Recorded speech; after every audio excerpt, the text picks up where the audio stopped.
Topic છે પોપટે ખાધી પાકી કેરી। એક હતો પોપટ, તેને બહુ ભૂખ લાગી। તેણે આંબા પર કેરી જોઈ, પાકી પાકી। આંબા પર એક કાગડો રહે। પોપટને જોઈ કાગડાએ બૂમો પાડી, આ આંબાનું ઝાડ મારું છે, ભાગી જા પોપટ ભાગી જા।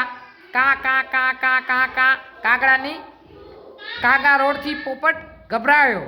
પોપટ ઉડીને દૂર એક ઘર પાસે ગયો।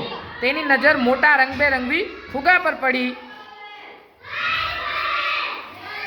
પછી આગળ જુઓ, પેજ નંબર 96। પોપટ ફુગાને ચાંચમાં લઈ આંબા નીચે બેઠો। તેના મનમાં એક વિચાર આવ્યો।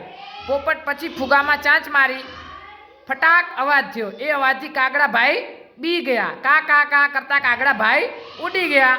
આંબાના ઝાડ પર જઈને પોપટભાઈએ કેરી ખાધી, પાકી પાકી, મીઠી મીઠી। પોપટભાઈને મજા પડી ભાઈ મજા પડી, કેરી ખાવાની મજા પડી। વાહ રે પોપટભાઈ વાહ વાહ।